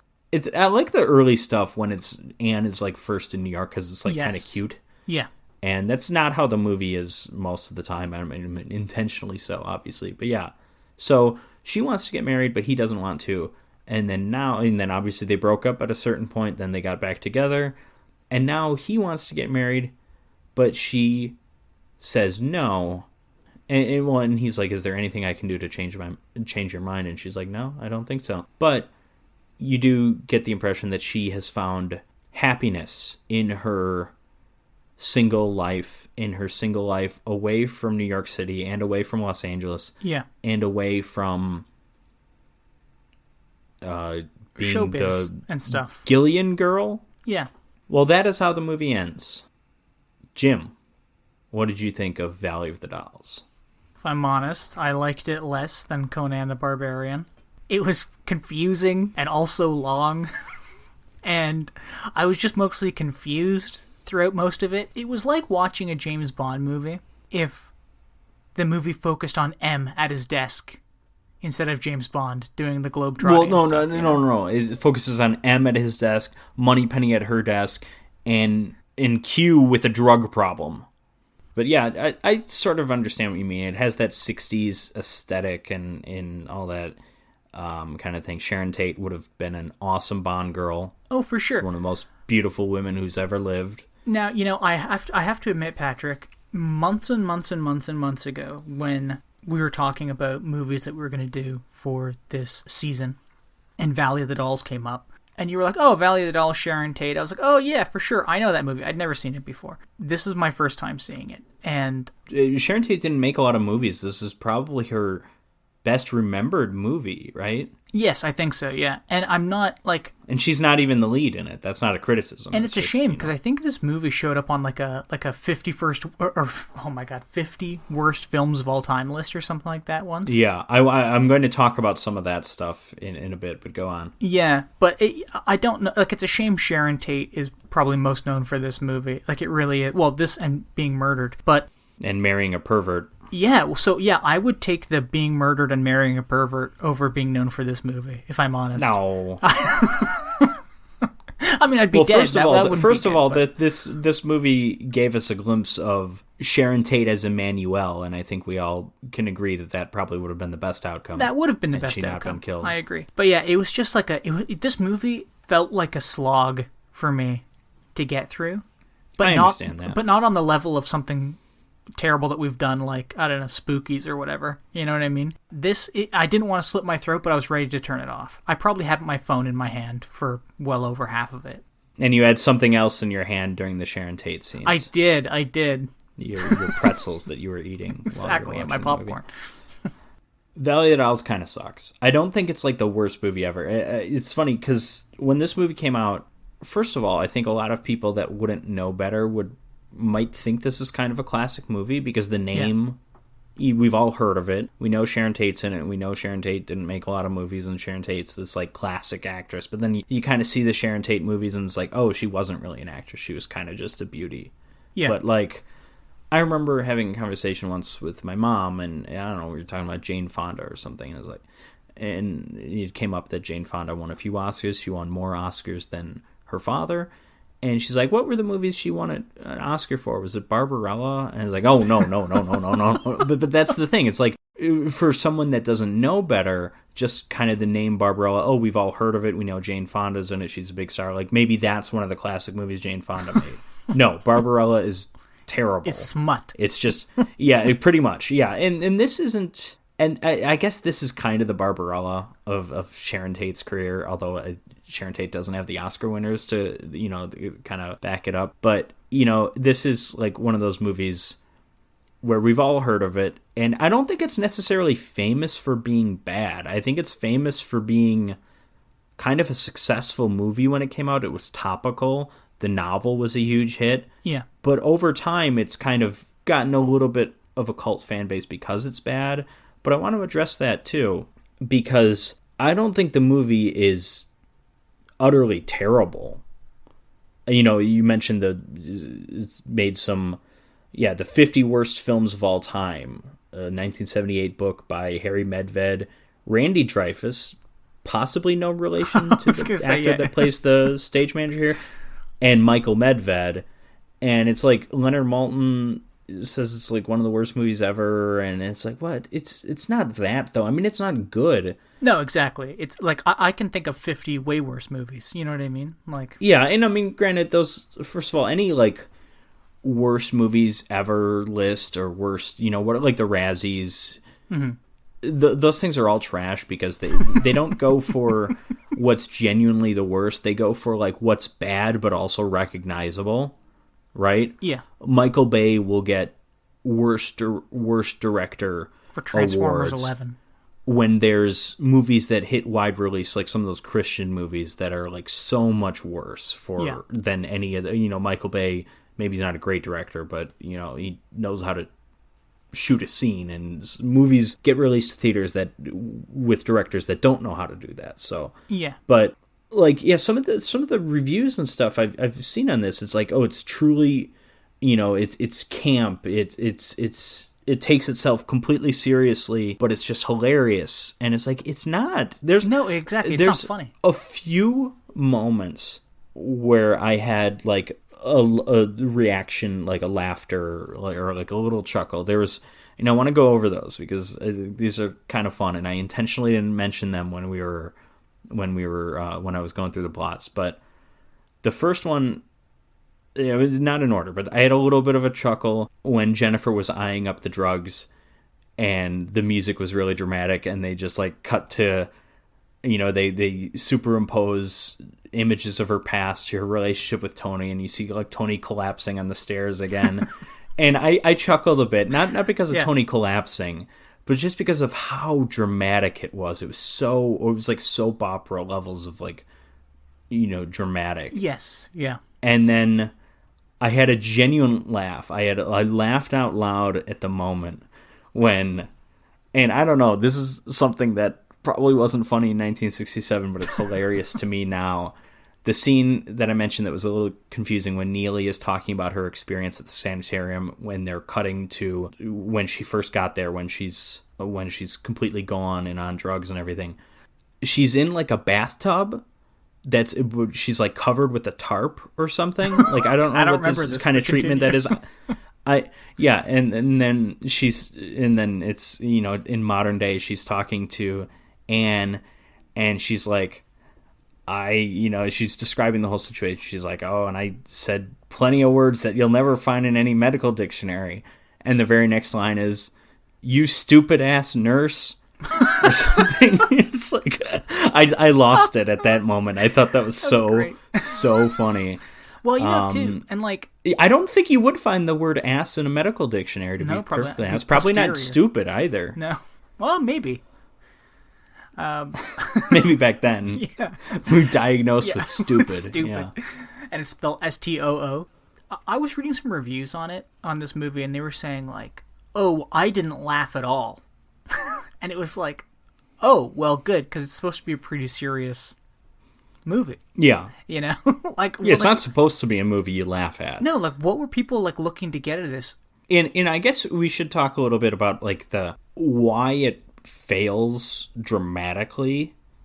I mean, I've already talked about the storytelling's bad. Yes. But I do think, let's focus on the performances here. Sharon Tate's kind of bad. Yes. As Jennifer. And I don't think Sharon Tate was much of an actress. I've only seen her in a few movies. She was absolutely gorgeous, not really a great actress, which is something that gets thrown around to describe Marilyn Monroe a lot, even though Marilyn Monroe, at the very least, was a good comic actress and played a dumb blonde really well. And if you've seen some other movies, you can see there was talent there. She's outstanding in The Misfits, which is the last completed movie she ever did. Sharon Tate isn't that. Or at least, I mean, she had such a short career. Yeah, she wasn't that yet. Anyways. Yes, I never saw, maybe there was a route for her to become a Jane Fonda, maybe. Who knows? But you don't see it here. I will say, she had a line that I liked. I'm pretty sure it was her. She was like exercising her chest or something while looking in the mirror near the beginning. And then she kind of gave up and she goes, oh, whatever, I'll just let him sag. Oh, to hell with him. Let him droop. Barbara Parkins, who plays Anne, of the three main actresses, she's the only one I didn't know. I would say she's probably the best of the three. And I'd agree, yeah. But the movie just definitely forgets about her character for long periods of time. At a certain point, I guess it's more just criticism of the character than the performance. It's just like, even when she's in there, when it's very specifically telling Neely's part of the story, even when Anne is around her, she's kind of just there. Yeah. And then let's talk about Neely. Let's talk about Academy Award winner Patty Duke. Oh my goodness. Okay, so credit where it's due. This is clearly the hardest of the three roles. Yes. Without a question. But she's not good. No, I will say I think she's beautiful though. Speaking, I like her singing and her. Her fun she's stuff dubbed in the singing. That's not her singing. Oh, okay, never mind. I think it's the same woman that dubbed Audrey Hepburn in what's the My Fair Lady, who also dubbed West Side Story. She dubs Natalie Wood also. Is it also the same person who dubbed? What was his name? Is it Mickey Rooney in Breakfast at Tiffany's? Is that it? No, he's not dubbed in that movie. He's doing he's doing the Chinese accent. Voice. Yes. So okay, is she beautiful? Okay, I mean she's pretty. I think she's the least attractive of the three, but that's not saying she's ugly. But she's annoying. Even when before she's gone on drugs, I never saw anything likable about her character that these other people would want to be friends with. Like, Jennifer at least seems like a good person. Yeah. Until she's cheating with somebody, but... When does Jennifer cheat? Isn't she? Oh, no, sorry, I'm wrong. Never mind. She just makes porno films. Yeah, I right. guess that's cheating, kind of, sort confused. of. Yeah. No, Jennifer remains a pretty good person throughout. I mean, she commits suicide. She has an abortion. Like, okay, there's debates to have about that's fine. Morality it's all on with par. Those specific acts. Technically, we don't even get confirmation that she gets an abortion. It's talked about at one point she was looking into. I mean, she doesn't have a kid, right? But could have been a miscarriage, could have given birth and just threw the thing to the side of the curb. Who knows? That's also probably morally not great if she were to do that. But listen, if you're married to a pervert, maybe it is a good thing. Okay, so Neely, when she's in her drug freakouts, very, very one note and irritating and just lots of yelling. And it's not good. But it's also not, in my opinion, like so bad that it's funny. Yeah, it's just kind of bad. Yeah, and it makes her character kind of annoying to just have to watch on screen, and you're like, ugh, fuck, back to Neely? Jesus Christ. That's the problem with this movie. It was like the perfect storm for like bad acting and not really bad writing, but bad, I guess, I'll say bad writing. Cinematography or however you want to call it. I'll say I don't know about the cinematography side. I'll say bad writing because half the stuff happens off screen. That's bad writing. Oh, see, I was chalking that up to like they were just choosing not to film it. But okay, yeah. So I agree with you. And then so we have 3 different plots. We have driven businesswoman is in a relationship, wants to get married, but he doesn't want to get married, and then that plot doesn't really go anywhere. I mean, she eventually gets hooked on drugs for 30 seconds of the movie. I guess that it does have a conclusion, though. I mean, let's give that credit. So she grows as a character, I guess, a little bit. We have kind of untalented but beautiful actress falls in love, and then he has health problems, so she has to essentially sell her body to pay for it, but then she loses her body because she's going to get a mastectomy, so she kills herself. That's the complete story there. Yeah. We have up-and-coming star gets hooked on drugs and becomes miserable, and everyone hates being around her. Of those 3 stories, I guess they all have potential. The Neely is the least interesting one to me, maybe because I've just seen it so many times. Yeah. Every music biopic is that. Yeah, exactly, yeah. And Johnny Cash gets hooked on drugs. Elvis gets hooked on drugs. Maybe the problem's not with the biopics, but with the musicians. Well, yeah, no, but I know, that's what I'm saying. It's like it's a real story. Yeah. I don't think they tell it in a very good way. No, it would have been, I mean, if this was like a decade or 2 decades later that they were making this movie, a better story to follow would have been Sharon Tate's storyline. Absolutely. I don't think in 67 they could give it the full weight that it deserved. The way they kind of skirt around the abortion issue, they show more than I was expecting of her kind of porno career. Yeah. So they do a good job with that. I think I would have liked to see, if, let's say that's your story. Let's say we're getting rid of the other 2 and let's have a 2 hours of Sharon Tate's thing. You need to have a lot more of the husband.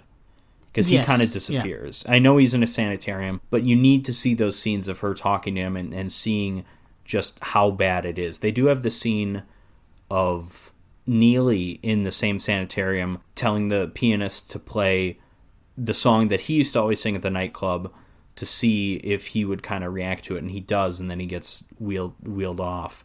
Mm-hmm. But you need to have scenes like that with Jennifer and Tony. Yeah. It's weird that, and again, we keep saying this, but it's just weird that so many things happen off screen, because this movie could have been so much more interesting had they shown, they probably couldn't have flown a crew to Paris to walk what's her face, Sharon Tate, around for 5 days and just film random shit. You know what I mean? But like, just show. That reminds me. Can I bring up the other? There was 3 moments that kind of made me laugh. I talked about the 2 earlier. This other one. Yeah, go for it. When they're in the screening room watching Sharon Tate's latest porno flick, it's the whole thing is it's a sex scene that's kind of tastefully shot with like some curtains and stuff in the way, and then the camera just goes up to the night sky of Paris and just says Finn. And I just thought that was hilarious how abrupt it was. Like, was that the entire movie? Like, I know in a movie you're obviously not going to show an entire, but it was just funny to me how blunt that was. Oh, yeah. It was just like, it's over. Like, I thought I enjoyed that. The movie's a train wreck, but, well, first off, it could have been. I think train wreck is too dramatic. It's like 2 streetcars crashing into each other. Then there's no casualties, but people are a little shaken. Well, Sharon Tate got murdered. Well, oh yeah, that's right. Yeah. Yeah, no, I would say maybe it's a 1-car accident. I don't think it's a 2-car pile up. Yeah, I think it's 1 car just kind of veered off Mulholland Drive and went down the canyon. Maybe it's that. This movie's really interesting because it does tackle like a lot of societal issues with stars in Hollywood and the drama that kind of follows them around or that unfolds in their lives. We've already spoken of abortion and suicide and cancer and stuff like that. Wigs. Yeah, wigs. Exactly. More cancer. It's really neat that in 1967 you could have made a movie that was, I don't know if it's necessarily poignant, but it's definitely sending a lot of jabs towards society. And I think that's really neat. But you also have stories of the rise and hard fall of these starlets. But nothing really happens to Anne other than she gets hooked on drugs and almost drowns. But then, like, she's the only one that kind of lives like a semi-happy life afterwards, right? Right. Well, yeah, she is. But she's the one who the least happens to. Yeah, for sure. and I'm wondering why. Like, is it a thing from the book, or was there something else in the book? Was there meant to be more for her character, for her ending? Instead, it just kind of ends rather abruptly, and she's just like, I'm fine being independent now. I've gone through all my problems, and that's I don't think there was more to it. I think that, I mean, I haven't read the book, obviously, but I think that's probably what it was in the book, but in order for that to really hit home, we just needed more of Anne. We needed to actually see her grow. We didn't really. Yeah. We saw the one scene of her, she's concerned because Lyon's with Neely, and she takes some pills and almost drowns. That's like kind of all we get of her. It's just, yeah, it's a frustrating movie. I think that's the best way to describe it. Also, do you think this is an offensive movie? No, like offensive to who? To whom? To who? Well, the French. The only French character is a major pervert. I mean, well, it's true to life, perhaps. I was going to say it might be true to life. So yes, okay, no, that's just what I was getting at. Yeah, I like that we get the French pervert guy in there. Yeah. So, Jim, which of these 2 movies do you prefer? Conan the Barbarian is what I prefer. I wasn't a big fan of this week's matchup, but I'm going to pick Conan because I think it's a little more redeeming. How about you? Conan's the clear winner. Arnold's not a great actor, but he isn't nearly, I mean, with the material he's given, he isn't nearly as bad, I'll say, as Patty Duke. Yeah. And the movie's just far and away more entertaining for me. I enjoyed the action, even though the action could have been better. There wasn't that much I enjoyed in Valley of the Dolls, other than the music. There's a few songs they sing that are pretty good. Yeah. And the score was early credit for John Williams, maybe his first film score, probably his first Oscar nomination. But so I do like the music in Valley of the Dolls, and I loved the beautiful women, Sharon Tate mostly, and also just the 60s makeup and hair look is just gorgeous. And the clothing's part of it, but like, I understand why people don't do that look anymore because it looks like just a ton of work. But like Anne's hair, her like big hair is awesome. It's just like, yeah, it's great. Yeah, I don't know. So I liked looking at that. But I mean, but Valley of the Dolls didn't have a giant snake or a man who turns into a snake or skeletons standing in kind of like a Stonehenge thing. Stuff like that. Snake arrows. Snake arrows. So stupid. Yeah. So yeah, Conan for the win. So what do you think of this as a drive-in double feature? Not good at all. I don't even think we have to describe why it would make a good drive-in double feature between a movie called Conan the Barbarian about a jacked Austrian dude running around and slicing people up and slicing giant snake men's heads off. It's not a snake man. Well, he does, I guess, lop off a snake man's head, but that's when he's just a man. He also lops off the giant snakes. The snake man isn't giant. The snake man is just a man. Yeah. But when he turns into a snake, he becomes a giant snake. He's a giant snake, but he's like human sized though. He's not as big as the snake in the as the temple snake or whatever. Yeah. But yeah, so between that movie and a movie about 3 women and their rise and fall in various starlet 3 positions. women's rise and 2 women's fall. Well, one also falls. She just lands a little She softer. stumbles. Yeah. She trips. Yeah. She doesn't fall. Yeah. She maintains her balance. Yeah, that's good. That's a nice way of looking at it, yeah. I think like tonally super different. The only thing really that either of these movies have in common is kind of like the narration and beautiful women in both, I guess. Yeah, so this is easily the most, maybe not easily, but I'm going to say this is the most dissonant double feature we've ever seen. Just really, really different kinds of movies. If you're the type of person that is going to like Conan, there's a Venn diagram. They're not 2 completely different circles, right? But they're close to it. If you enjoy Valley of the Dolls as a genuine drama, I can't imagine you'd be a Conan fan.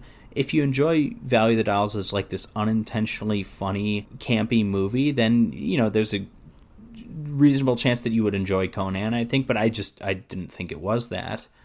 But yeah, it's a bad double feature, unfortunately. See, now something like Soylent Green and Conan might have worked. I think Soylent Green and Valley of the Dolls probably would work better than Soylent Green and Conan. But really? See, because I was going to say, I think Valley of the Dolls is the problem with this matching. It is, but Soylent Green is a slow, boring ass movie about a guy being with a woman who's way out of his league. There's some Sharon Tate parallels there. Here is what we're doing next week. We've got Arachnophobia, starring the great John Goodman from 1990, and Mothra vs. Godzilla from 1964.